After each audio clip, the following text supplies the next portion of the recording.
Halo, selamat pagi. Hari ini kita akan membahas topik mengenai auditing.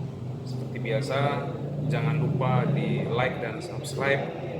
Ya, bersama saya Niko Benjamin.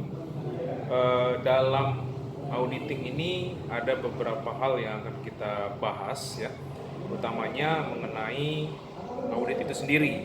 Karena dalam jenis audit ada audit eksternal, internal, ya, dan audit pemerintah.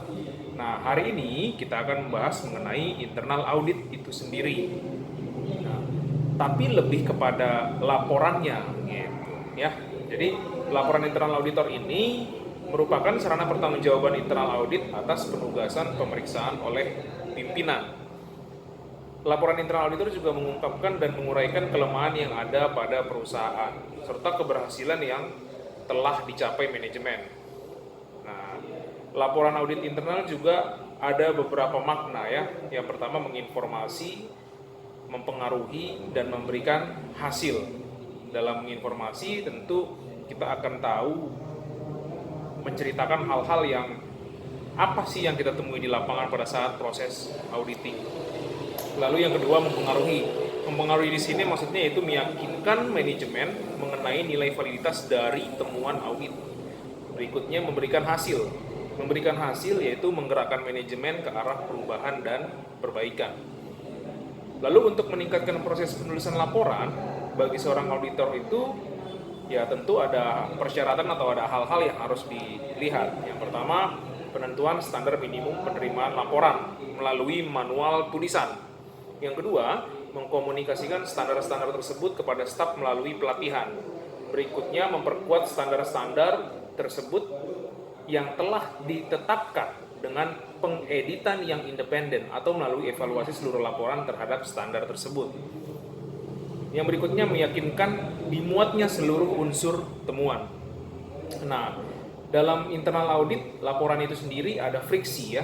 Friksi di sini dalam aktivitas audit mampu melebihi friksi yang disebabkan oleh proses penulisan laporan, yaitu di mana ada 8. Yang pertama penulisan ulang supervisi, yang kedua pelaporan di bawah tekanan, yang ketiga terlalu banyak waktu yang dihabiskan untuk penulisan laporan, yang keempat draft yang buruk, yang kelima kemampuan menulis yang lemah, yang keenam perbedaan opini antara auditor dan supervisor. Itu sering terjadi itu ya.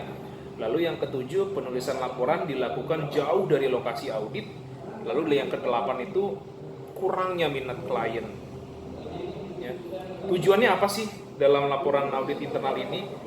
Yaitu memiliki tujuan dasar untuk menggambarkan suatu perencanaan dan jadwal audit untuk mengkomunikasikan atau menyampaikan hasil audit.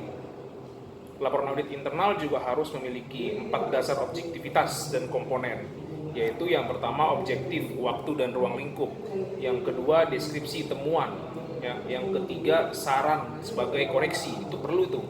Lalu yang keempat dokumentasi dari rencana dan klarifikasi dari pandangan auditor itu sendiri. Ya, lalu untuk mencapai tujuan internal auditor harus melakukan kegiatan-kegiatan. Nah, kegiatannya ini ada 6 dibagi. Yang pertama menelaah dan menilai kebaikan. Yang kedua, memastikan ketaatan terhadap kebijakan, rencana dan prosedur-prosedur yang telah ditetapkan oleh manajemen. Yang ketiga, memastikan seberapa jauh harta perusahaan dipertanggungjawabkan dan dilindungi dari kemungkinan terjadinya segala bentuk kecurangan dan penyalahgunaan. Yang keempat, memastikan bahwa pengelolaan data yang dikembangkan dalam organisasi dapat dipercaya. Yang kelima, menilai mutu pekerjaan setiap bagian dalam melaksanakan tugas yang diberikan oleh manajemen. Yang keenam, menyarankan perbaikan-perbaikan operasional dalam rangka meningkatkan efisiensi dan efektivitas. Lalu manfaatnya, ya. Manfaatnya ini ada beberapa hal. Yang pertama, mengetahui sejauh mana para pelaksana mampu melaksanakan tugas-tugasnya dan apakah kebijaksanaan telah ditetapkan itu sudah dijalankan, ya. Itu istilahnya kalau kita dalam audit itu biasa dibilang ada follow up nggak gitu, ya. Lalu yang kedua, menambah keyakinan atas kebenaran data akuntansi. Berikutnya, memberikan keyakinan atas perlindungan yang cukup terhadap harta benda perusahaan. Berikutnya lagi, untuk menilai apakah operasi perusahaan berdaya guna, dan berhasil guna. Temuan audit. Temuan audit yaitu himpunan data dan informasi yang dikumpulkan, diolah, dan diuji selama melaksanakan tugas audit atas kegiatan instansi tertentu yang disajikan secara analitis menurut unsur-unsurnya yang dianggap bermanfaat bagi pihak-pihak yang berkepentingan. Faktornya yang perlu dipertimbangkan oleh internal auditor ini ya. Yang pertama itu tidak mengganti pertimbangan audit dengan pertimbangan manajemen, itu nggak boleh, jadi nggak independen nantinya. Lalu yang kedua, bertanggung jawab memberikan bukti. Ketiga, tertarik pada perbaikan kinerja, namun nggak mutlak gitu ya. Keempat, meninjau temuan audit secara kontinu, sebab dimungkinkan temuan audit tersebut sudah tidak dapat dipertahankan, orang udah nggak relevan gitu bahasanya pada saat berjalannya waktu. Nah, bagaimana caranya kita supaya memiliki nilai tambah sebagai internal auditor?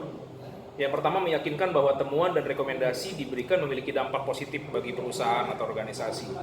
Lalu memberikan kontribusi yang berarti bagi tujuan dan kesuksesan organisasi. Lalu meningkatkan citra sebagai penambah nilai. Berikutnya, fokus pada aktivitas dan jasa yang bernilai tinggi. Oke, itu kuliah mengenai laporan auditor. Sampai di situ dulu, karena kita akan ketemu lagi di materi yang sama karena pembahasannya belum selesai. Jadi sampai di sini dulu pembahasannya. Silahkan dipelajari baik-baik karena ini akan berlanjut pada materi yang berikutnya. Terima kasih.